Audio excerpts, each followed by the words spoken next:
মহারাষ্ট্রে খেলে, তার নেম কারেকশন করে দিয়েছিলাম আমি। সে এখন আমাদের ইন্ডিয়ার টিমে খেলছে, নেম কারেকশন করে দিয়ে। মায়ের মন্দিরে যাও, তুমি ঢুকবে, তোমাকে এক ধাক্কা মারবে পিছন থেকে, মায়ের সামনে হুমড়ি খেয়ে পড়লে ওরাই আবার নিয়ে তোমার মুন্ডুটা মায়ের পায়ের মধ্যে দুম করে মেরে দিল, কপালে একটা টিপ দিয়ে দিল, এই যাও যাও যাও যাও যাও করে হয়ে গেল তোমার 1000 টাকা দিয়ে মায়ের দর্শন। ওভাবে কি মাকে দর্শন করার কারণটাই ফেমাস, ভাইরাল। বশীকরণ চাই, বশীকরণ চাই, বশীকরণ চাই, বসকে, বরকে, বয়ফ্রেন্ডকে, গার্লফ্রেন্ডকে, স্বামীকে, স্ত্রীকে, এরকম। কিন্তু মোহিনী সম্পর্কে কিন্তু সব জানে না। এটা হচ্ছে মায়াঙ্ক তন্ত্রের একটা। আমরা কেন বলি কোনো মেয়ে খুব সুন্দর, মানে নারী চারটেতে ভাগ করা আছে, সর্পিনী, হস্তিনী, পদ্মিনী, শঙ্খিনী। হ্যাঁ, এক একটা নারীর এইরকম ধরনের যার যার চেহারা, সেই নারী মানে তার মধ্যে যেটা হচ্ছে যে শঙ্খিনী হচ্ছে চিপচিপে চেহারা, খুব সুন্দর চেহারা, যার মধ্যে একটা অ্যাট্রাকশন। তোমার কাজটা হবে কি হবে না, হবে কি হবে না, যদি এই রকম তোমার টেন্ডেন্সি থাকে তাহলে আমি বলবো কাজ করো না, তাহলে কাজ করো না। তোমাকে যেটা করতে হবে সেটা হচ্ছে, কাজ তো করবো আমি আমার জায়গায় বসে, তোমাকে করতে হবে ম্যানিফেস্টেশন। ধরো রাম চক্রবর্তী নামে অনেকে থাকতে পারে, তাহলে আমি কার বশীকরণ করবো? আমি কি টোটাল রাম চক্রবর্তী বশীকরণ করবো? ইম্পসিবল। তাহলে সেক্ষেত্রে আমার রাম চক্রবর্তীর যে গোত্রটা, সেই গোত্র কিচ্ছু লাগে না। এই যে অনেকে এসে বলে যে বশীকরণ করবো, ম্যাম কি লাগবে আপনার? তা আমি বললাম আমার যেটা লাগবে সেটা হচ্ছে নাম, গোত্র এবং 72 hours, 24 hours, this are all of বকওয়াস। হ্যাঁ, এগুলো একদম ফালতু মিথ্যে কথা। এরকম ভাবে বশীকরণ হয় না। তোমাকে এক পা এগোতে হবে। শ্রীকৃষ্ণ এটা গীতাতে বলে গেছিলেন যে আমরা ভক্তের জন্য অপেক্ষা করি, ভগবান 10 পা এগিয়ে থাকে, ভক্তকে এক পা এগিয়ে আসতে হবে, কিন্তু আমরা ওই এক পাটাই এগোতে পারি না। তো নমস্কার বন্ধুরা, কেকে পডকাস্ট আবার স্বাগত জানাই। বশীকরণ নিয়ে পডকাস্ট এর আগে এরকম হয়নি কিন্তু, কারণ আজকে আমাদের সাথে আছেন দেবযানী ম্যাম। আপনারা দেখেছেন এর আগে একটা পডকাস্টের আমি লিঙ্ক দিয়ে রেখেছি অলরেডি। আজকে আমরা কথা বলবো মোহিনী বশীকরণ নিয়ে। বড় বড় সেলিব্রিটিস, মন্ত্রী, যারা একটু পয়সালা ব্যবসায়ী, প্রমোটার, তারা নাকি মোহিনী এই বশীকরণটা করেন। কেন করেন, মানে এটা পুরো আছে কিন্তু এই পডকাস্টে। তার সাথে সাথে আমাদের তন্ত্রের যে নানান বিষয় আমরা কথা বলেছি আজকে, কারণ আমি জোর দিচ্ছি কেন, কারণ এটার মধ্যে মানে আমার শুনে হেভি লেগেছে। আপনাদের যাদের বলেন যে কাজ হচ্ছে না, এত টাকা মানে আমি দিচ্ছি, কাজ হচ্ছে না, আরে আপনি যদি জায়গায় না দেন তাহলে কি করে কাজটা হবে? তাই জন্য আজকের পডকাস্টটা পুরোটা দেখতে হবে। আর যেভাবে ম্যাম আমাদের সাথে কন্ট্যাক্ট করে সেই নাম্বারটা তো লিঙ্ক করছেই, সারা বিশ্বের বাঙালি কাছে যদি চান এরকম স্টোরি আপনারা এসে শেয়ার করতে চান, তার জন্য অলওয়েজ ওয়েলকাম। এবং যদি কোনো প্রমোশনাল ভিডিও চান সেটার জন্য ওয়েলকাম। আর ডাইরেক্ট ম্যামের কাছে।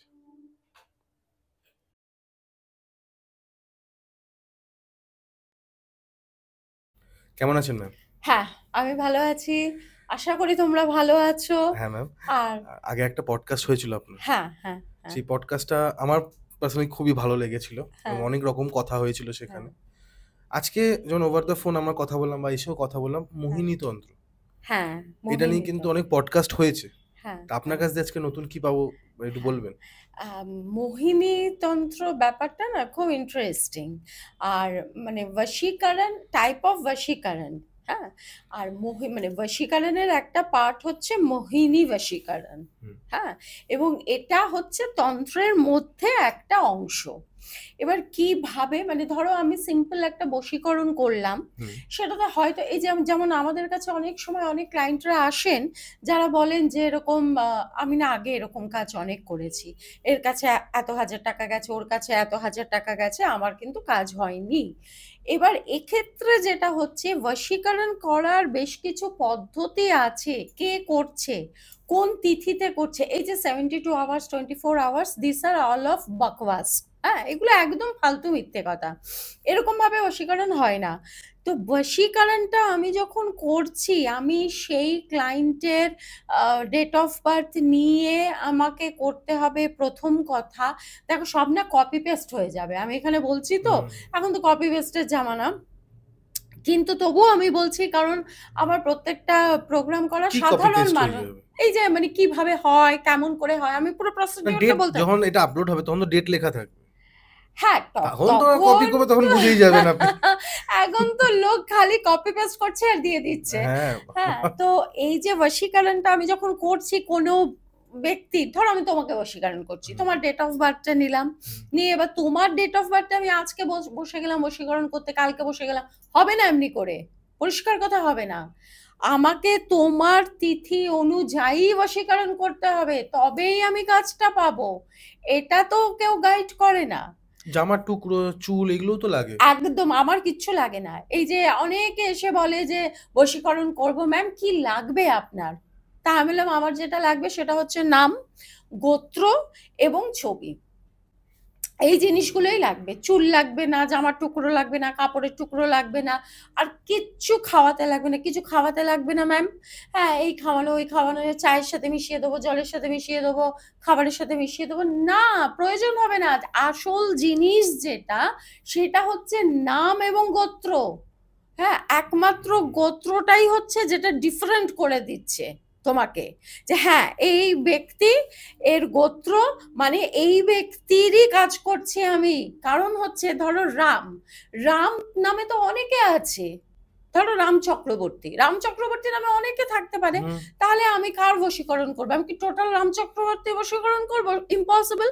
তাহলে সেক্ষেত্রে আমার রাম চক্রবর্তীর যে গোত্রটা, সেই গোত্রটা, এই যে যখন দেখবে গয়াতে আমরা যখন যাই পিণ্ডদান করতে, ওদের কাছে না, মানে তোমার বংশের 14 গোষ্ঠীর নাম ওদের কাছে আছে, তুমিও জানো না, যে তোমার দাদু প্রপিতামহ, তার বাবা এইসব তুমিও জানবে না, তোমার মা বাবাও জানবেন না, কিন্তু ওরা কিন্তু সব ওদের কাছে। তুমি মানে চিত্রগুপ্তের খাতা যে কথাটা আছে না, এক্স্যাক্টলি চিত্রগুপ্তের খাতা তুমি গয়া গেলে দেখতে পাবে।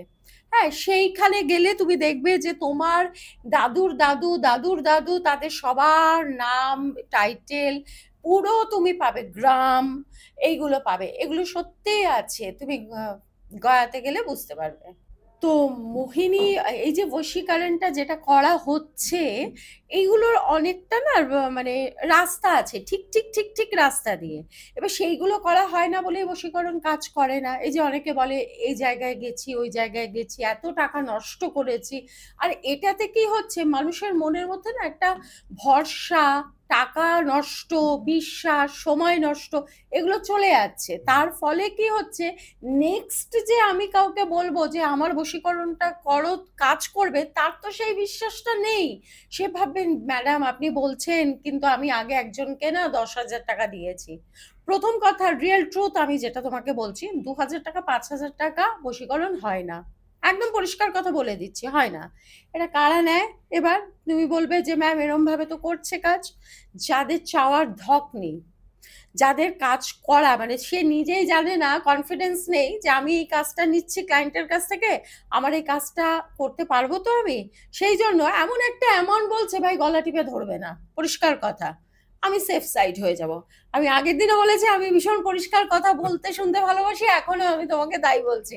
তো সেই জায়গা থেকে আমি লোককে গ্যারান্টি দিয়ে বলবো যে কাজ করে দেখো, কাজ হবে কি হবে না, হবে নাটা, এই যে তন্ত্রের ব্যাপারে না, আমার কাজটা হবে কি হবে না, হবে কি হবে না, যদি এই রকম তোমার টেন্ডেন্সি থাকে, তাহলে আমি বলবো কাজ করো না, তাহলে কাজ করো না। তোমাকে যেটা করতে হবে সেটা হচ্ছে, কাজ তো করব আমি আমার জায়গায় বসে, তোমাকে করতে হবে ম্যানিফেস্টেশন, পরিষ্কার কথা, যে আমার কাজটা হতে চলেছে, আমার কাজটা হতে চলেছে, আমার কাজ অনেক দূর এগিয়ে গেছে, আমার বয়ফ্রেন্ড আসতে চলেছে, মাঝপথে এসে গেছে, বা আমার বর শুধরে গেছে, হ্যাঁ ওর তো চাউনিটা অন্যরকম, এই তোমার থিঙ্কিং লেভেলটা তোমার চেঞ্জ হতে শুরু করলো, আর আমিও কাজ শুরু করলাম।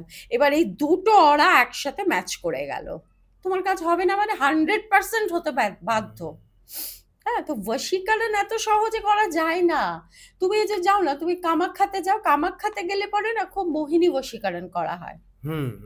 কামাখ্যাতে বলা হতো যে মায়াং, আমি দেখো তোমরা পডকাস্ট করছো বা নানান রকম অনুষ্ঠান করছো, আমরাও শুনছি, হ্যাঁ, তো মায়াংকে গেলে পরে বলা হয় সব ছেলেদেরকে ভেড়া বানিয়ে রাখা হয়। হ্যাঁ, মানে গল্পের গরু গাছে, একদম না, হয় অনেক, হ্যাঁ না, নেভার, হয় না? কখনো না, না একদম অ্যাবসলিউট। তুমি পড়াশোনা করেছো, আমার কথা হচ্ছে আমরা যারা মানে প্রোগ্রামগুলো দেখছি শুনছি, হুম। তারা তো অল্প বিদ্যার মানে বিস্তর বিদ্যা পেটে আছে, সে বিদ্যাগুলোকে একটা মানুষ হঠাৎ করে ভেড়া হয়ে গেল, হ্যাঁ পিসি সরকার পারবে ম্যাজিক করে, তাহলে বলো ওটা ম্যাজিকের গ্রাম। যেটা হয় সেটা হচ্ছে ওখানে মহিলারা, ঘরে ঘরে মহিলারা, একটা সময় ছিল মহিলারা ওখানে ডেফিনেটলি খুব সুন্দর দেখতে ছিল, হ্যাঁ, এবং এত সুন্দর দেখতে ছিল যে অনেক সময় কলকাতার লোকেরা ভিডিও করতে বা একটা কিউরিসিটি নিয়ে জানতে কি হয় ওখানে যেত, তো কোনো না কোনো মেয়ের প্রেমে পড়ে যেত, হ্যাঁ, তারপরে সেই তাকে ছেড়ে না আসতে পারছি না যেতে পারছি, এরকম একটা। ভাই প্র্যাকটিক্যাল জিনিসটা প্র্যাকটিক্যাল ভাবে ভাবলেই তো হয়ে যায়। আমি একটা মানুষ আছি দিব্যি, তোমার সাথে বসে গল্প করছি, তুমি আমাকে বশীকরণ করে এখন একটা গরু গাধা ছাগল বানিয়ে দিলে, আমি ওরকম ভ্যাবা করতে করতে হাঁটবো? এটা সম্ভব কখনো? সোজা জিনিসটা সোজা করে ভাবলেই হয়ে যায়, পরিষ্কার কথা। তবে হ্যাঁ, বশীকরণ হয়, আর তার থেকেও পাওয়ারফুল মানে মোহিনী বশীকরণ, যেমন এখন এই মুহূর্তে যেটা চলছে পরকীয়া। ম্যাম আমি পরকীয়াতে যাব। হ্যাঁ। এই যে ঘটনাটা আপনি বলছেন পরকীয়া, এর মধ্যে কি এই মোহিনীর দ্বারা আপনি সলভ করেছেন? অবশ্যই। এটা স্টোরি দিয়ে একটু হ্যাঁ, বলুন, এটা এক্সাম্পল দিয়ে এটা বোঝান। এই সপ্তাহেই হয়েছে, যেটা হচ্ছে যে ভদ্রমহিলা থাকে, ইটালি থেকে ফোন এসেছিল, হ্যাঁ, কিন্তু বাংলাদেশের, ও মানে বাংলাদেশে, বাংলাদেশ অরিজিন হ্যাঁ ওখানে হ্যাঁ, গিয়ে থাকে। অরিজিন ওখানকার, কিন্তু ইটালিতে কর্মক্ষেত্রে, স্বামীর কর্মক্ষেত্রের জন্য ওখানে গেছিল, এবং তারপরে ভদ্রমহিলা পরে নিজেও ওখানে গিয়ে জব অ্যাপ্লাই করে পেয়েও যায়। তো ভদ্রমহিলার দুটি বাচ্চা, মানে দুটো মেয়ে ছিল, এবার স্বামীর সাথে ভালো সবকিছু, ওখানে গিয়ে প্রথমে ভাড়া বাড়িতে ছিল, তারপরে মানে ওনার কেস হিস্ট্রিটা কিছুটা আমাকে শুনতে হয়েছিল, তারপরে উনি ওখানে যাওয়ার পরে নিজে ধীরে ধীরে স্বামী স্ত্রী মিলে একটা বাড়ি তৈরি করে, এবং যখন আমার কাছে নামটা আসে ট্রু কলারে তখন ল্যান্ডলর্ড বলে আসে, তো আমি তো বুঝতে পারি না, তো ল্যান্ডলর্ড বলে যখন আসে তারপরে আমি ওনাকে জিজ্ঞেস করি, তখন উনি বলেন ডিটেলে, এবার উনি ওই গ্রাউন্ড ফ্লোরটা উনি ভাড়া দিয়ে দেন আর উপরে উনি থাকেন। এইবার কি হয়েছে, ওনার স্বামী আসছে, বাড়িতে আসছে, শিফটিং ডিউটি, খাচ্ছে, গল্প করছে, ওয়াইফের সাথে টাইম স্পেন্ড করছে, বাচ্চাদের সাথে করছে, ভদ্রমহিলা কোনোভাবে কিচ্ছু বুঝতে পারেনি যে স্বামীর এই ব্যাপারটা। এবার যখন ফোন কলস গুলো আসছে তখন তার হাজবেন্ড কি করছে যে আমি একটু আসছি, আমি একটু আসছি, বা ফোনটা নিয়ে বাথরুমে চলে যাচ্ছে, বা রাতে যখন শুচ্ছে প্রত্যেকদিন পাসওয়ার্ড চেঞ্জ করছে, প্রত্যেকদিন পাসওয়ার্ড চেঞ্জ করছে, এই জিনিসগুলো কন্টিনিউ হচ্ছে, এবং তখন ভদ্রমহিলা এই সব জিনিস নোট করে যে পাসওয়ার্ড চেঞ্জ যাবে। স্বাভাবিকভাবে যখন ফোনটা আসছে তখন সে বাইরে গিয়ে যখন কথা বলছে, তখন একটা স্বাভাবিকভাবে একটা ওয়াইফের ইয়ে হবে যে বাবা আগে তো ঘরে বসে কথা বলতো, এখন হঠাৎ বাইরে যাচ্ছে কেন, তাহলে কার ফোন এলো যেটা আমার সামনে কথা বলা যায় না, খুব স্বাভাবিক ব্যাপার। তো এই করতে করতে করতে করতে ভদ্রলোক একদিন হঠাৎ বলে যে আমার তোমার পক্ষে, তোমার সঙ্গে থাকাটা সম্ভব হচ্ছে না আমার পক্ষে। তো মেয়েটা স্বাভাবিকভাবেই অবাক হয়ে যায়, তখন সে বলে যে মানে আমি তো তোমার সাথেই সংসার করতে এখানে এসেছি, তো বলে না আমি অন্য একটা জায়গাতে আমার পছন্দ হয়েছে এরকম, তুমি তোমার যা খরচাপাতি সে আমি দেবক্ষণ তোমাকে, তুমি তুমি এখানে থাকো, আমি অন্য জায়গায়, আমি একটা বাড়ি ভাড়া করেছি ওখানে, ওখানে ইটালিতেই একটা বাড়ি ভাড়া করেছি, ওখানেই আমি থাকবো। তো এইবার ভদ্রমহিলা আমার সাথে যোগাযোগ করে, আমি সলভটা হয়েছে এই সপ্তাহে, তার আগের সপ্তাহের যোগাযোগ, মানে এক সপ্তাহে যোগাযোগ মানে ঠিক সলভ হয়েছে? 18 দিনে কাজ করেছে, এটা আমি মোহিনী করেছিলাম, হ্যাঁ, কারণ উনি অনেকটা ডিস্টেন্স আমার সাথে, ওনার প্লেস ডিস্টেন্সটা অনেকটা, সেই জন্যই মোহিনী করেছিলাম। এবার আমার যা যা ডিটেলস লাগে সেগুলো আমি চেয়ে নিয়েছিলাম, তো চেয়ে নেওয়ার পরে তারপরে উনি আমাকে দিয়েছিলেন। ভদ্রলোক কি হতো ওই রকমই ডিউটির মতো বাড়িতে আসতো, এ করতো। ভদ্রমহিলা ভীষণ কান্নাকাটি, বাংলাদেশি, বুঝতেই পারছো, নাম আমি এখানে বলবো না। একদমই না। তো এইবার ভদ্রমহিলা ভীষণভাবে কান্নাকাটি আমাকে বলে ম্যাম আমি আপনার পায়ে পড়ি, আপনি ব্যাপারটাকে কিভাবে ঠিক করা যায়। তো ইন দি মিন টাইম মানে ভদ্রলোক ওরকম করছে, বাড়ি ছেড়ে চলে গেছে, তখন ভদ্রমহিলা জানতে পেরেছে যে সে প্রেগনেন্ট, মানে তৃতীয় বাচ্চার মা হতে চলেছে, দুটি মেয়ে আছে। তখন আমি বললাম যে তুমি ইমিডিয়েট হাজবেন্ডকে জানাও। হাজবেন্ডকে জানানোর পারানো, দেখো হতে পারে হাজবেন্ড এই কথাটা শুনেও ফেরত আসতে পারে। তখন ভদ্রমহিলা বলে যে আমি ওকে জানিয়েছি, কিন্তু জানানোতে উনি বলেছে তোমার যা ইচ্ছা তাই করো, আমি এসবের মধ্যে নেই। মানে তখন সত্যি একটা মেয়ের পক্ষে এইরকম মুহূর্ত, এরকম সময় কাটানোটা বড়ই ডিফিকাল্ট। তো আমি তাকে তখন অ্যাডভাইস করি যে তুমি মোহিনী বশীকরণটা করো। হ্যাঁ, এটা খুব ফাস্ট কাজ দেয় এবং ভীষণ পাওয়ারফুল, ভীষণ পাওয়ারফুল। কেন পাওয়ারফুল এটা আমি তোমাকে বলবো, কেন শাস্ত্রেতে মোহিনী বশীকরণ আছে। হ্যাঁ, তো সেইটা কি আছে আমি সেটা তোমাকে বলবো। এবার সেই সেই জিনিসটা করার পর আমি ওর কাছে টাইম চেয়েছিলাম 21 দিন। 18 দিনের দিন ভদ্রলোক ওই বাড়িটা, মানে যে বাড়িটা মেয়েটিকে নিয়ে থাকতেন, মানে ওনার গার্লফ্রেন্ডকে নিয়ে, সেই বাড়িটা ছেড়ে ওয়াইফকে ফোন করে সকালবেলা যে আমি মুখ দেখাবার মানে তোমাকে আমার ইয়ে নেই, কিন্তু তবু তোমার কাছে ক্ষমা চাইছি, আমি এখানে সেই সংসারে থাকতে চাই। হ্যাঁ, তো তারপরে মেয়েটি আবার আমাকে, কারণ যেহেতু টাইম ডিফারেন্সটা অনেকটা হচ্ছে, সেই জন্য কি হচ্ছে যে উনি যখন আমাকে ফোন করছে আমাদের এখানকার সময়টার সাথে ম্যাচ করছে না, উনি আমাকে হোয়াটসঅ্যাপে মেসেজ করে অডিও দিয়ে রেখে দিয়েছিল। আমি পরদিন সকালে ঘুম থেকে উঠে দেখলাম এরকম এরকম ব্যাপার। তো এই যে মোহিনী বশীকরণটা কেন কাজ করে জানো, আমাদের শাস্ত্রে আছে যে যখন আমাদের এই মানে অমৃত রসটা বেরিয়েছিল, মানে এই দেবতা এবং সাবর মন্ত্র না, দেবতা এবং হচ্ছে যে অসুরদের যে মারামারিটা যেটা হয়েছিল, যুদ্ধটা, সেইটাতে যে অমৃত রস যেটা কুম্ভ থেকে বেরিয়েছিল, সেই অমৃতটা কিন্তু আমরা জানি দেবতাদের কাছে এসেছিল। দেবতাদের কাছে নিশ্চয়ই এসেছিল, কিন্তু কখন কোন মুহূর্তে এসেছিল, সেই অমৃতটা কিন্তু মানে রাক্ষসরা নিয়ে নিয়েছিল। হ্যাঁ, রাক্ষসরা নিয়ে নিয়েছিল। এইবার কি হলো, ব্রহ্মা তখন দেখলো যে, ব্রহ্মা বিষ্ণু মহেশ্বর, ব্রহ্মা যখন দেখলো যে এটা তো ওখানে চলে গেছে, আমরা পাবো না, তাহলে আমরা কাজ করব কি করে, তাহলে তো আমরা দুর্বল হয়ে যাব। তখন বিষ্ণুকে বলে যে এরকম এরকম ব্যাপার। তখন বিষ্ণু নারীর রূপ ধরে, এবং নারীর রূপ মানে সে অপরূপ সুন্দরী এক নারী, হ্যাঁ, রূপ ধরে, এবং সেইখানে মোহিনী বশীকরণের একটি মন্ত্র আছে, যেই মন্ত্র আমি এখানে বলতে পারবো না। হ্যাঁ, মানে আমরা এভাবে মন্ত্র, মানে কিছু কিছু মন্ত্র আছে আমাদের তন্ত্র মতে সিক্রেট থাকে, গুপ্ত থাকে।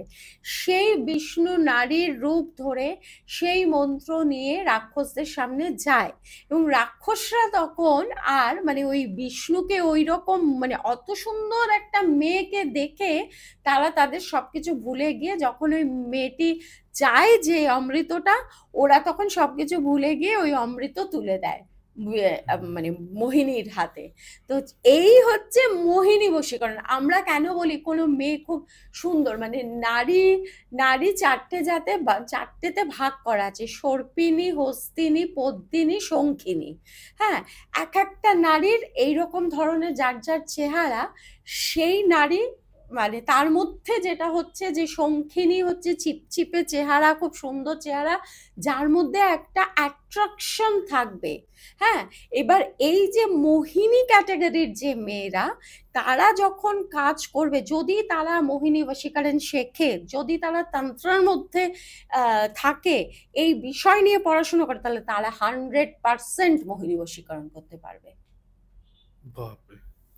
বুঝতে পারলেন, মোহিনী বশীকরণ হচ্ছে যদি, এবং এই মন্ত্রটাকে মানে মোহিনী বশীকরণের মন্ত্রটাকে জাগিয়ে নিতে হবে, মানে সিদ্ধ করে নিতে হবে। এই সিদ্ধটা কি করে করবে, এই সিদ্ধটার একটা প্রসেস আছে, যে প্রসেসগুলো আমরা যারা তন্ত্র করি আমরা জানি, আমরা সেইভাবে করি, এবং এই প্রসেসটা খুব টাফ, খুব টাফ। কিন্তু যখন আমরা করতে বসি, মানে বহুকাল আগে এগুলো করে না করে নিলে তো আমি কাজ করতে পারবো না। আমি যে একটা লোককে বলবো ভাই তুমি বশীকরণ কাজ করছো না, ঠিক আছে তুমি মোহিনী করো, মোহিনী বশীকরণ করো, তো কত ক্লায়েন্ট আছে জানো যারা বলে ম্যাম আপনি মোহিনী বশীকরণ করেন, মানে তারা জানে যে মোহিনী বশীকরণ বলে একটা কিছু আছে।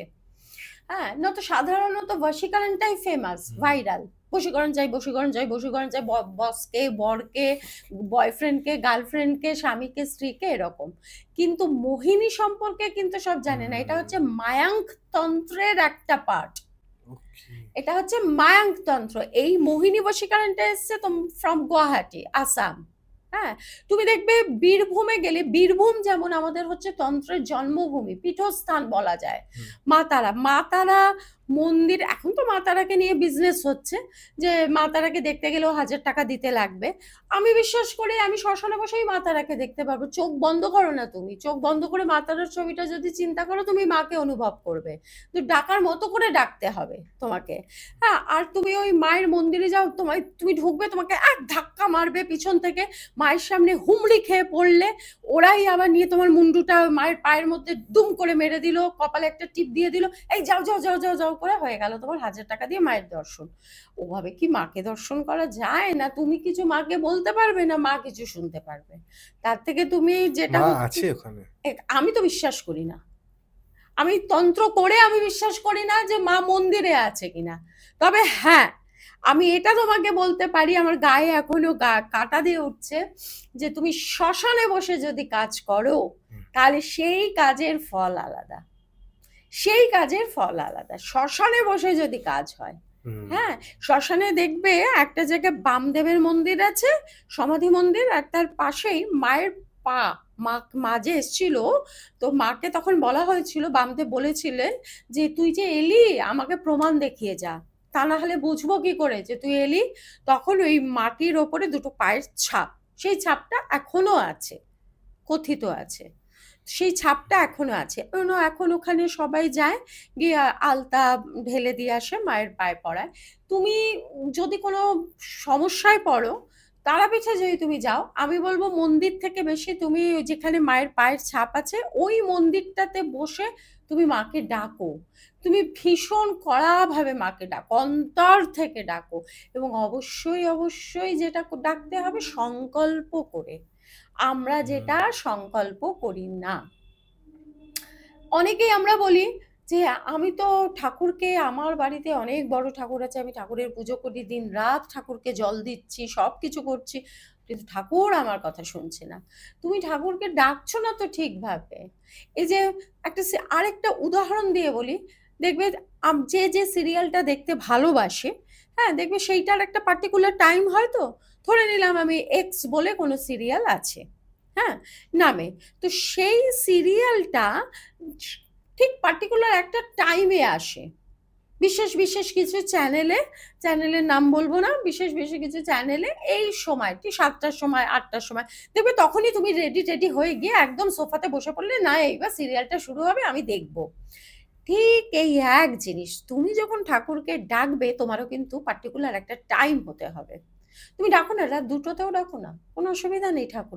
ঠাকুর তোমার দিকে 10 পা এগিয়ে আছে, হ্যাঁ, তোমাকে 1 পা এগোতে হবে। শ্রীকৃষ্ণ এটা গীতাতে বলে গেছিলেন যে আমরা ভক্তের জন্য অপেক্ষা করি, ভগবান 10 পা এগিয়ে থাকে, ভক্তকে 1 পা এগিয়ে আসতে হবে, কিন্তু আমরা ওই 1 পাটাই এগোতে পারি না। ম্যাম, আমি এরকম অনেক পডকাস্টে দেখেছি তন্ত্রের দ্বারা ডিভোর্স কেস বা কোনো রকম কোর্ট কেস, যে কোনো কোর্ট কেস, বা ধরুন হবে মানে ডিভোর্সটা হতে যাচ্ছে, আমি chachi না যে আমার বউ চলে যাক, বা আমি চাই বাবা ও রাক্ষসী যেন দূরে থাকুক, ভালো থাকুক, বা আমাকে আমার হাজবেন্ড যে এত মারছে, বা এরকম তো অনেক কেস আমরা শুনতে পাই। একদম সেখানে নাকি শোনা যায় তন্ত্রের অনেক বড় একটা পার্ট আছে। বিশাল পার্ট আছে, কি বিশাল করে ম্যাম? ভূমিকা। এটা তো লেখাপড়ির ব্যাপার, প্রমাণের ব্যাপার, সেখানে গিয়ে এখানে তন্ত্র কিভাবে কাজ করে? এক্স্যাক্টলি। এখানে মানে এরকম ধরো, যদি বলো ডিভোর্সটাকে আটকে দেওয়া, হ্যাঁ, ধরো মানে আমি ডিভোর্স চাইছি না, না। আমার হাজবেন্ড ডিভোর্স চাইছে, হ্যাঁ, তো সেই ডিভোর্সটাকেও আমি আটকেছি কিরকম ভাবে, ক্লায়েন্ট আমার ইংল্যান্ডে বসে আছে, আর আমি কাজ করছি বীরভূমের মাটিতে, শ্মশানে, হ্যাঁ, বীরভূমে মা তারার জায়গায়। তো সেখান থেকে আমি কাজ করেছি, আর সেখানে গিয়ে ডিভোর্স আটকে তারা 6 মাস হয়ে গেল সংসার করছে। যেমনি ডিভোর্সটাকে আটকে দেওয়া যায়, ঠিক সেরকমই আবার ডিভোর্স হইয়েও দেওয়া যায়। মানে ধরো তোমার বউ, আমি ধরে নিলাম এখানে তুমি ক্লায়েন্ট, তো তোমার বউ তোমাকে মারাত্মক রকম অত্যাচার করছে, বা তুমি তোমার বউকে ভীষণ রকম অত্যাচার করছো। অনেক সময় অনেক মহিলারা ফোন করে বলে আমি আর সংসারে থাকতে পারছি না, আমি এখান থেকে মুক্তি চাই, আমার বর কিন্তু আমাকে ডিভোর্স দিচ্ছে না। কিছুতেই ডিভোর্স দিচ্ছে না, আটকে রেখেছে আর কি, পরিষ্কার কথায়। তো আমাকে ডিভোর্সটা কি সম্ভব? তাই এই যে জায়গাটা, যে একটা মেয়ে দিনের পর দিন সেই জায়গাটাতে কষ্ট পাচ্ছে, তো এই কষ্টের জায়গাটা থেকে তাকে টেনে বের করে নিয়ে আসা। তুমি ভাবতে পারবে না কৌশিক, তন্ত্রের দ্বারা কিভাবে কি কাজ হয় আর হয় না। এটা ডিপেন্ড করছে যে কোন তান্ত্রিক করছে, কিভাবে করছে। আমি এই যে আমি যেমন আমি বলেছি, আমি অনেক জায়গাতেই বলি, এই যে আজকে আমি তোমার কাছ থেকে এসেছি যেরকম অ্যাজ ইউজুয়াল, আমি তোমাকে বলছি যে আমাকে কেউ বলবে না আমি রাস্তা দিয়ে এসেছি যে একজন তান্ত্রিক যাচ্ছে। জেনারেলি মানে আমি তো আমার ব্যবসাটা, কর্মটাকে আমি মানে সেল করতে বেরোইনি। আমি লাল বস্ত্র পরে, মুন্ডমালা পরে, রুদ্রাক্ষের মালা পরে, টিকা টেনে আমি তো তোমার সামনে আসিনি, আমি তোমার সামনে বসিনি। কারণ আমি এটা করব কেন? এটা আমার একটা কর্ম। হ্যাঁ, আজকে আমি যদি ডক্টর হয়ে আমি ওটিতে যখন ঢুকবো, আমি মাস্ক ব্যবহার করব, ক্যাপ ব্যবহার করব, গ্লাভস ব্যবহার করব, আমি অ্যাপ্রন ব্যবহার করব, করে একটা চটি ব্যবহার করব, আমি তখন টেবিলের সামনে যাব। কিন্তু যখন আমি বাইরে একটা জায়গায় এসেছি, লোকের সাথে কথা বলছি, তখন আমার এইগুলো পরে আসলে পরে লোক বলবে একটা কার্টুন সামনে এসছে। হ্যাঁ, মানে এরকম ভাবে উদ্ভট ব্যাপার। ঠিক সেরকমই আজকে আমি শিরোবন্ধনটা করব যখন আমি হোমে বসবো, কর্মে বসবো, রুদ্রাক্ষের মালাটা পরবো যখন আমি কর্মে বসবো। যদি আমি এই যে কি বলবো তোমার শত্রু, হ্যাঁ, এই যে এটা একটা অদ্ভুত ব্যাপার যে দেখবে অনেক প্রমোটাররা না আমাদেরকে দিয়ে বগলামুখী হাবন করায়, প্রমোটাররা। কারণ তুমি জানবে প্রমোটারদের মতো মানে ওদের যা শত্রু আছে প্রমোটারদের, তুমি সেটা ভাবতে পারবে না। হ্যাঁ, গুপ্ত শত্রু প্রমোটারদের। তুমি বিল্ডিং তুলেছো, হাফ তুলে রেখে দিয়েছো, আর তুলতে পারছো না, গুন্ডা লাগিয়ে দিয়েছে। এরকম তো কলকাতায় অনেক জায়গা আছে। প্রচুর হয়, প্রচুর প্রমোটার আমাদের কাছে আসে, বগলামুখী কবচ করে দিন ম্যাম। প্রচুর প্রমোটার আসে, প্রচুর। হ্যাঁ, তারপরে হচ্ছে যে এই বগলামুখী হাবন যখন আমি করতে বসবো, তখন আমি ইয়োলো বস্ত্র পরে বসবো, তখন আমি ইয়োলো মালা পরবো, রুদ্রাক্ষ তো থাকবেই, ইয়েলো মালা পরবো, তখনও আমি লাল পরে বসবো না। কিন্তু মানে তন্ত্রের জায়গাটা একটা এমন ব্যাপার হয়ে গেছে, বগলামুখী করছে, এদিকে পড়েছে লাল কাপড়, লাল কাপড় দিয়ে শিরো বন্ধন করেছে, রুদ্রাক্ষের মালা পরেছে, মুন্ডমালা পরেছে। আরে ভাই, আমি তো করছি বগলামুখী, আমাকে তো বগলামুখী দেবীকে আমাকে এখানে আবাহন করতে হবে। তাহলে আমি কেন শক্তি, মানে ওই শক্তি মন্ত্র তো আমার থাকবে নিশ্চয়ই, কিন্তু লাল ওখানে ফাংশন নেই। মজার ব্যাপার হচ্ছে এটাই যে সবাই তো এই জিনিসগুলো জানে না, এবার ভাবছে লাল কাপড় পরে বসেছে, বাবা বিশাল তান্ত্রিক। আমি টিভিতেও যখন বলি, আমি সবাইকে বলে দিই জাজ করো, যার কাছে আসছো তাকে জাজ করো যে সে সত্যিই তো কাজটা পারবে, জানে যে সে সত্যিই তো তান্ত্রিক বা সত্যিই সে অ্যাস্ট্রোলজার। কারণ এখন তো সব নামের আগে specialist, gold medalist. Gold medalist, কে কাকে গোল্ড মেডেলটা দেয় জানি না। হ্যাঁ, সব স্পেশালিস্ট, সব স্পেশাল। একটা জীবন যথেষ্ট নয় একটা শাস্ত্র কমপ্লিট করার জন্য। আমি যেমন বলেই রাখি, তুমি আমার কাছে এখন যদি অ্যাস্ট্রোলজি নিয়ে আসো, বেসিক জায়গাটা আমি তোমাকে বুঝিয়ে দেবো, কিন্তু তারপরে যদি গুরুত্বপূর্ণ কোনো জায়গা আসো, তখন আমি রেফার করে দেবো যে তুমি কোনো ভালো অ্যাস্ট্রোলজারের কাছে যাও, কারণ ওইখানটা আমার হাত না, ওটা আমি পারবো না। তুমি যদি বাস্তু নিয়ে আমার কাছে চলে আসো, তাহলে পরে আমি তোমাকে বলবো কোনো বাস্তু কনসালটেন্টের সাথে কথা বলো, যে যে বিষয়টা নিয়ে পড়াশুনো করেছে। আমার সাবজেক্টটা হচ্ছে তন্ত্র, আমি তন্ত্রটাকে খুব ভালো করে শিখেছি, আমি জানি। হ্যাঁ, কিন্তু আমি অ্যাস্ট্রোলজির আগে স্পেশালিস্ট লিখি না, তন্ত্রের আগেও স্পেশালিস্ট লিখি না, আমি এগুলো লিখি না, কারণ আমার তো লেখার প্রয়োজন নেই। আমি কারোর বাড়িতে গিয়ে একটা ভালো নবগ্রহ হোম করে দিতে পারবো, মহামৃত্যুঞ্জয় হোম করতে পারবো, তোমার যেটা হচ্ছে চণ্ডীর হোম করতে পারবো, এই জিনিসগুলো ভালো করে করে দিতে পারবো, সেই ভাইব্রেশনটা আমি বাস্তুর মধ্যে ইনপুট করতে পারবো। কিন্তু তোমার নর্থ ইস্ট সাউথ ওয়েস্টে তুমি কি কোন ধরনের তোমার পদার্থ আছে, কোন তত্ত্ব আছে, সেটাকে কিভাবে ঠিক করতে হবে, সেগুলো তো আমি বলতে পারবো না, কারণ আমি বাস্তু স্পেশালিস্ট নই, পরিষ্কার কথা। আমার বলতে কোথাও লজ্জা নেই, দ্বিধা নেই, দ্বন্দ্ব নেই। হ্যাঁ, কিন্তু আমি এই যে এসে আমি ক্যামেরার সামনে আসলাম মানে আমি সব জানি না, কখনো না। আমি জানি যেটা তন্ত্র জানি, তন্ত্র সম্পর্কে তুমি আমাকে জিজ্ঞেস করো, আমি ভালোভাবে তোমাকে বলে দেবো এইটা করলে ভালো হবে, এটা করলে খারাপ হবে, এভাবে কাজটা করো ভালো হবে, ওভাবে কাজটা। কিন্তু তুমি যদি বাস্তু নিয়ে জিজ্ঞেস করতে আসো, আমি পারবো না বলতে, পরিষ্কার কথা। তো এই যে জায়গাটা, তারপরে হচ্ছে যে যেমন হচ্ছে যে রিসেন্ট আরেকটাও খুব ভালো আমি ফল পেয়েছি কাজ করে, যেটা হচ্ছে আইনের ভাবে, মানে আইনত ভাবে আইনের মার প্যাচে পড়ে গেছে আমার ক্লায়েন্ট। হ্যাঁ, মানে প্রপার্টি সেল করতে পারছে না, কারণ এই জায়গাটাতে কিছু ওই মানে নিজেদের লোকেদের মধ্যে ব্যাপারটা হয়েছে। তো এই যে আইনগত ভাবে তোমাকে বের করে নিয়ে আসা, তুমি যে জায়গাটাতে অসুবিধার মধ্যে পড়ে গেছো, সেই অসুবিধার থেকে তোমাকে, মানে এই জায়গাটাতে না তন্ত্রের বেশ কিছু জিনিস আছে, যে তুমি যখন যাবে, মানে কোর্টে যাবে, তুমি জাজের কোন দিকে দাঁড়াবে, কোন দিকে বসবে, হ্যাঁ, এবং কি নিয়ে যাবে, আমি কাজটা করার পরে তোমাকে হয়তো কিছু দেব, মানে যেটাতে তোমার এই কেসটা তোমার ফরে চলে আসবে। হ্যাঁ, এরকমও হয়, কেসটা তোমার ফরে চলে এলো, মানে যে কেসটা এতদিন ধরে লড়ে যাচ্ছ, প্রচুর টাকা আয় করেছো, প্রচুর কিছু করেছো, কিন্তু সেইখান থেকে দেখা যাচ্ছে যে তোমার কেসটা, তোমার দিনের পর দিন টাকা নষ্ট হচ্ছে, ঝামেলা অশান্তি সবকিছু হচ্ছে, কিন্তু ওই কেসটা তোমার ফরে এরকম চলে আসলো। সেই জায়গাগুলো হচ্ছে যে তোমাকে জাজের কোন দিকে বসতে হবে, তোমাকে কি কাপড় পরে যেতে হবে, কি কালারটা তোমাকে ইউজ করতে হবে, পকেটে তুমি কি নিয়ে যাবে। হ্যাঁ, এগুলো না তুমি, আমি আবারও বলতে বাধ্য হচ্ছি, সোশ্যাল মিডিয়ায় নানা রকম জায়গা থেকে এই টোটকাগুলো নিয়ে করলে কিন্তু হবে না, এগুলোতে কিন্তু হবে না, এগুলো আমি বলেই দিলাম। হ্যাঁ, হবে না, কিন্তু এগুলোর হচ্ছে ক্রিয়া, মানে আমি আমার ক্লায়েন্টকে এইভাবে একটা কেস থেকে বার করে নিয়ে এসেছি, এবং নিয়ে আসার পরে সে আমার চেম্বারে মিষ্টি ফিষ্টি নিয়ে এসেছিল যে ম্যাম ইম্পসিবল ব্যাপারটা পসিবল হয়েছে, কারণ তার বাড়িতে, মানে জবরদস্তি তার বাড়িতে এসে মানে আটকে ছিল। তো এই রকম বেশ মানে কিছু জায়গা আছে, লয়ের জায়গা আছে, মানে আইনের জায়গা, আইনত ভাবে বিপর্যস্ত হয়ে রয়েছে তাদের, সেই জায়গাগুলো অনেকখানি চলে আসে। মানে তন্ত্র দেখো, মানে আমাদের না তন্ত্র সম্পর্কে একটা মানুষের এরকম ধারণা, বাবা তান্ত্রিক, যাব না, কি বশীকরণ করে ফেলবে, আমার হাতে রেখা নিয়ে নেবে, আমার হাত, হ্যাঁ, এটা আবার এখন একটা নতুন ট্রেন্ড বেরিয়েছে, তোমার হাতের রেখা নিয়ে নেবো।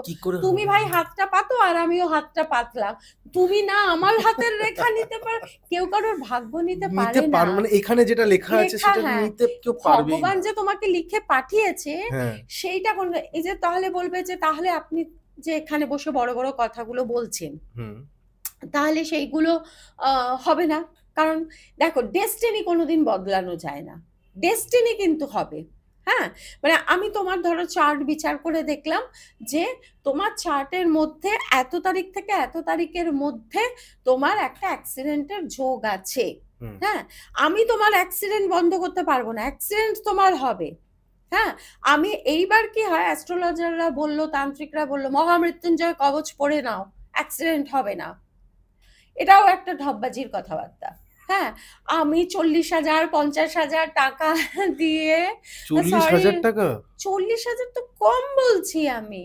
তুমি তারাপীঠে যাও তো, তুমি জানো তারাপীঠে, এখানেও নাম বলবো না, বেশ একজন নামকরা মহিলা আছে যে 1,10,000 টাকা নেয় পার যজ্ঞে, তার কাজ আমি করেছি 50% পেমেন্টে, এবং 1,10,000 টাকা দিয়ে ক্লায়েন্ট কাজ করে ফল পায়নি। তারপরে সে আমার কাছে এসছে, এসে বলেছে ম্যাম আর 1,00,000 টাকা দিতে পারবো না। বললো আমি তো আপনার কাছে 1,00,000 টাকা চাইনি, কে বললো আপনাকে 1,00,000 টাকা চেয়েছি? বললো যে না, মানে আমি তো খরচা করেছি সেই জন্য বললাম। এই ক্ষেত্রে যেটা হচ্ছে, আমি অবশ্যই তো দালালি করেছে। হ্যাঁ, এরকম মানে যারা মানে যায়, তারা আমার আর তোমার থেকে ভালো জানে, তারা আমার থেকে তোমার থেকে অনেক ভালো জানে, যে কারণ তারা তো 5 ঘাটের জল খেয়েছে, খেয়ে নিয়ে কেউ 10 নিচ্ছে, কেউ 20 নিচ্ছে, কেউ 50 নিচ্ছে, এরকম নিচ্ছে।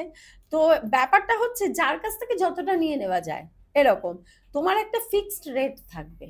আমি মনে করি আজকে আমি ক্লায়েন্ট আসবে আমার কাছে, আমার ফিজেই 1 টাকা, আমাকে 1 টাকাই দিতে হবে, 50 পয়সা দিলেও হবে না, 1 টাকা 10 পয়সা দিলেও হবে না, তোমাকে 1 টাকাই দিতে হবে। তুমি যদি হ্যাঁ একদম অপারগ হও, পারছো না, তাহলে তুমি কিছু দিও না, কোনো অসুবিধা সেটা নেই, আপনার সেটা দৃষ্টি থেকে আপনি আলাদা। বুঝে যাবেন, হ্যাঁ, হ্যাঁ, সেটা বোঝা সেটাগুলো যায়। তো আমরা ফেস রিড করলেই বুঝতে পেরে হুম, যাই। এবার হচ্ছে যেটা, যে বিষয়টা নিয়ে আমি বলছিলাম যে মানে মহামৃত্যুঞ্জয় কবচ আমি তোমাকে দিলাম, হুম, ঠিক আছে? তো মহামৃত্যুঞ্জয় কবচ আমি তোমায় দিলাম, তুমি পড়লে, তুমি ভাবলে যাক আমার আর বিপদ আপদ কিচ্ছু হবে না, ম্যাম তো আমাকে কবচ দিয়ে দিয়েছে, নিশ্চিন্ত থাকলাম। হুম। দেখা গেল তুমি বাড়িতে তোমার, হ্যাঁ, একটা রাস্তায় অ্যাক্সিডেন্ট হওয়া আর একটা বাড়িতে অ্যাক্সিডেন্ট হওয়া, মান দুটো কিন্তু অনেক ডাউন হয়ে গেল, ডেস্টিনি কিন্তু বদলানো গেল না। না। আমি দেখলাম তোমার রক্তপাত আছে, রক্তপাত হবে, ধরো তুমি রাস্তায় বেরিয়ে, আমি ধরে নিলাম এখানে এক্স রাস্তায় বেরোলো, বেরিয়ে তার একটা অ্যাক্সিডেন্ট হলো বাইকে, ভীষণ জোর লাগলো, হসপিটালাইজড হতে হলো, মানে একটা বড় রূপ নিল।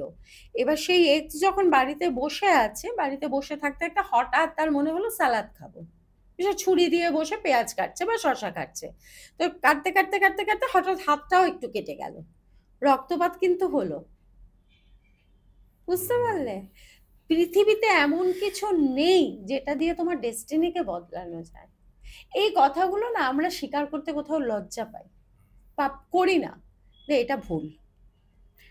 আমি একটা প্রশ্ন করব আপনাকে, আপনার হুম। যদি মনে হয় আপনি এটার ব্যাপারে বলবেন, হয়তো বলবেন না। আমার মনে হয় এটাই শেষ প্রশ্ন হবে আমার জন্য।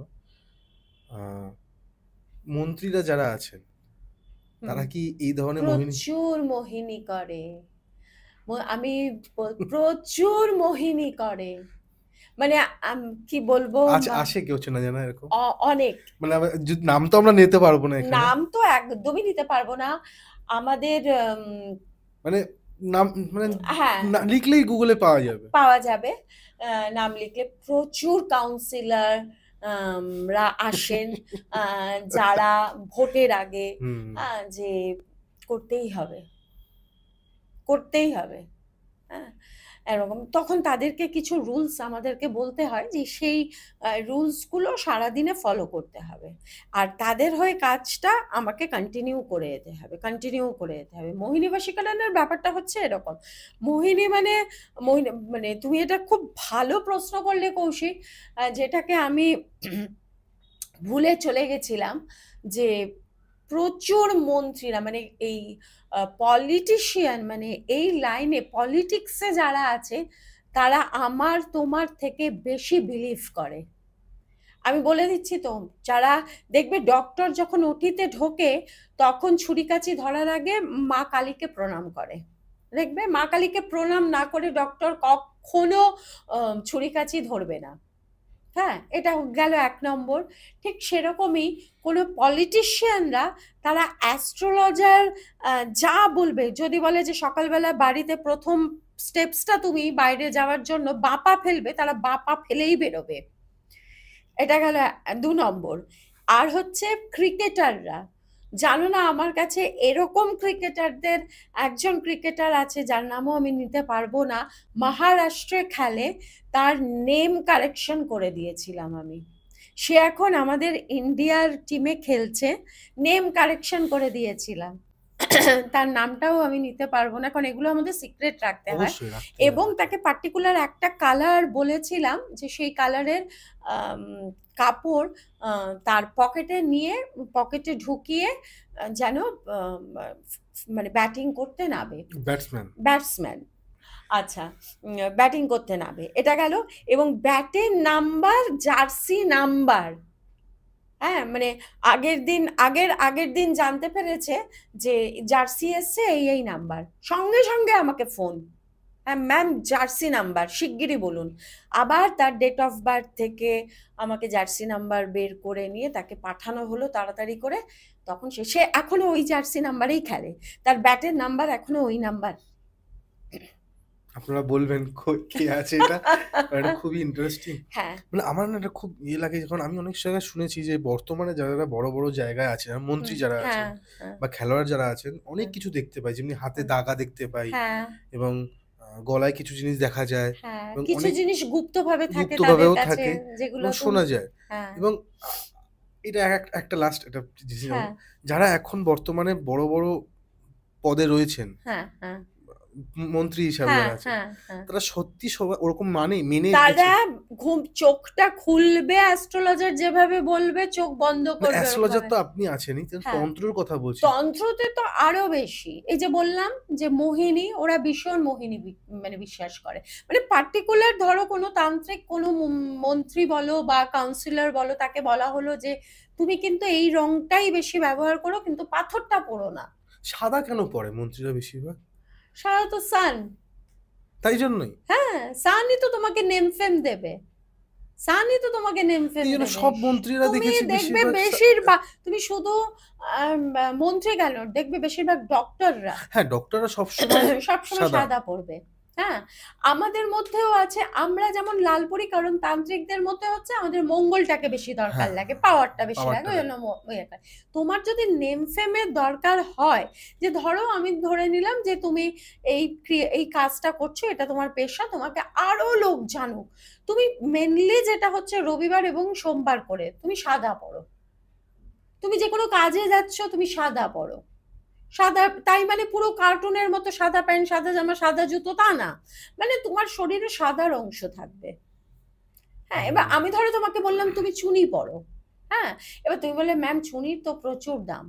আর সত্যি কথা বলতে এখন বড় বড় পলিটিশিয়ানরাও পাথর কিনতে ভয় পায়, জানো। মানে আমি তোমাকে একজন খুব বড় পলিটিশিয়ানের মনের কথা বললাম, কারণ তারা বলে যে কি করে বুঝবো যে সেটা অথেন্টিক।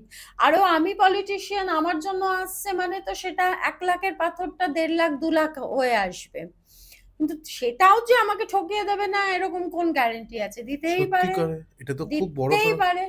আজকে ধরো তুমি একটা সাধারণ লোক, তুমি কোনো এমনি সাধারণ যে কোনো দোকানে গেলে বা ব্র্যান্ডেড দোকানে গেলে একটা পাথর কিনতে, তুমি বলে ভাই একটা চুনি দেখাও, তোমার চাহিদা কি হবে? চুনিটা যেন একটু ভালো ঠিকঠাক কাজ করে, অরিজিনাল যেন হয়। অরিজিনাল যারা। আবার তুমি বলবে বাবা এত দাম, এত দাম তো দিতে পারবো না। হ্যাঁ, এরকম থাকবে। এইবার ধরো আমি ধরে নিলাম কোনো বিশাল সেলিব্রিটি গেল একটা বড় দোকানে চুনি কিনতে, চুনির দাম তো সেলিব্রিটিকে দেখেই চুনির দাম বেড়ে যাবে। হ্যাঁ, সবকিছু। তো সেই সেলিব্রিটিকে ওই যে ফেক বিক্রি করছে না, সেটা কি করে বুঝবে তাহলে আপনি সেলিব্রিটি? কি রাখেন নাম্বারে কল করলে আপনাকে সেই ধরনের পাথর বা ইয়ে পাবে লোকে? দেখো পাবে তো নিশ্চয়ই, তবে আমি মেন্টালি সাপোর্ট করি ভাই, ভগবানকে বিশ্বাস করো, মাথার উপরে আছে, যার দৃষ্টি আছে, যার দেখছে। আমি তো মনে করি তারাপীঠে মায়ের চোখ আছে, মা দেখতে পান, কান আছে, মা শুনতে পান, মার হৃদয় আছে, মা ফিল করেন। তুমি হাত জোর করে গিয়ে ওখানে মাকে নিজের নাম গোত্র, যেটা বলছিলাম সংকল্প, সংকল্প করে বলো মাকে যে মা আমার নাম এই, আমার গোত্র এই, আমাকে আমার এই সমস্যা থেকে তুমি আমাকে মুক্তি দাও।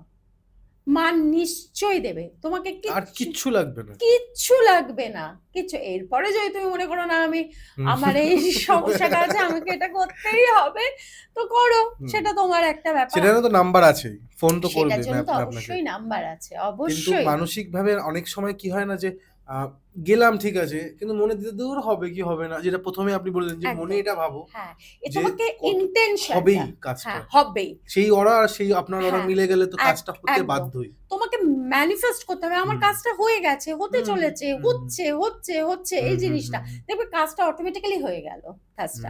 এবার তো এগুলো তো থাকেই। আরেকটা জিনিস জানো তো, মূল্য না দিলে পরে সেই জিনিসের দাম পাওয়া যায় না। হ্যাঁ, আজকে রাস্তা থেকে তুমি একটা স্টোন চিপস কুড়িয়ে এনে যদি তাকে রোজ জল ঢালো, তোমার মনে হয় দূর, এটা তো রাস্তা থেকে স্টোন চিপস নিয়ে এসেছি, এটার কোনো প্রাণ নেই। কিন্তু ওই পাথরে যদি তোমাকে কোনো পণ্ডিত জি তোমার হাতে দিয়ে বলে বেটা ইসমে পানি ডালো, তুমি জল ঢালবে আর দেখা যাচ্ছে তারপরে পরে তোমার কোনো কাজ হচ্ছে, হয়তো কাজটা ওই টাইমে তোমার হওয়ার ছিল, তোমার হয়তো দেখা যাচ্ছে যে দশা আছে সেই দশাতে কিন্তু তোমার কাজটা হচ্ছে, কিন্তু তোমার ভেতরে কি কাজ করছে দেখেছিস, বাড়িতে এই পাথরটা এনেছি, জল ঢালছি, পুজো করছি, দেখছিস তো, মানে এই হচ্ছে একদম শিব আমার। হ্যাঁ, আরো কত দাম নিয়েছে, দাম দাও জিনিসের, তোমার ভ্যালু বেড়ে যাবে। আর একটা জিনিস আমি সব দর্শকদেরকেও বলবো, দেখুন তন্ত্রটা না মানে আলু পেঁয়াজের মতো না। মানে অনেকে ফোন করে, আমি অফ দ্য ক্যামেরা আপনার সাথে কথা, একটু কমান, ইএমআই তে করছি, এই করছি। হ্যাঁ, দেখুন মানে এটা না আলু পেঁয়াজ বাজারে করতে যাইনি আমরা, একদম না, একদম না। প্লিজ এটা আমাদের, আমি কেন বলছি ম্যাম এই জিনিসটা তো আপনাদের খুব অসুবিধা হয়, আপনারা সবসময় বলতে চান না, কিন্তু আমাকে ফোন করে অনেকে বলে যে আচ্ছা, প্লিজ যদি হ্যাঁ, ম্যামকে বলে একটু হ্যাঁ, কমানো। কমানো। না হবে না ভাই। এটা না মানে এক ডাকে করতে হয়। এটা হ্যাঁ, একটা ভালো কথা বলেছো তুমি। ধরো আমি বললাম তোমাকে যে, "কৌশিক তোমার এই কাজটা করতে আমার ৳৫ লাগবে।" তুমি এবার যদি বার্গেনিং শুরু করো যে, "ম্যাম হুম, ওটাকে প্লিজ একটু ছাড় করুন" মনের বা দিক দিয়ে এটা হ্যাঁ, এইটা না মানে ওই অরাটা আস্তে একদম আস্তে আটকে ইয়ে যায়, নষ্ট হয়ে যায়। তখন এবারে কোনো বিদ্যাই কাজ করে না, না। আমি ৫ বলেছি মানে নিশ্চয়ই ৫ কোনো একদম। দরকার আছে হুম, হুম, ৫ হুম, টা। হুম। তুমি সঙ্গে, সঙ্গে তক্ষুনি যদি তুমি রাজি হয়ে যাও, তুমি জানলে কাজটা তোমার ওখানেই হয়ে গেল। হয়ে গেল। কারণ মেন্টাল স্যাটিসফ্যাকশন এই যে আমার স্যাটিসফ্যাকশনটাই তোমার ওখানে অনেকখানি কাজ করে গেল। এরকম অনেক কিছু আছে বলতে বসলে হ্যাঁ, দিন কাবার হয়ে যাবে। Thank you ma'am. মানে আজকে অনেক কিছু শিখলাম, শেখালেন। ঠিক আছে? আর না, না, দর্শকদের তো বলব নাম্বার আছে, কল করুন। সব রকম একদম। কাজের জন্য ম্যামকে পাবেন। আর আমি আপনাদের হোস্ট কৌশিক সেন। আজকে আমাদের গেস্ট আবারও আমি লিংক দিয়ে রাখবো আগের পডকাস্টে। দেবযানী ম্যাম আর ক্যামেরার পেছনে অ্যাজ ইউজুয়াল কিংশুক সেন। নমস্কার। নমস্কার ম্যাম। একদম।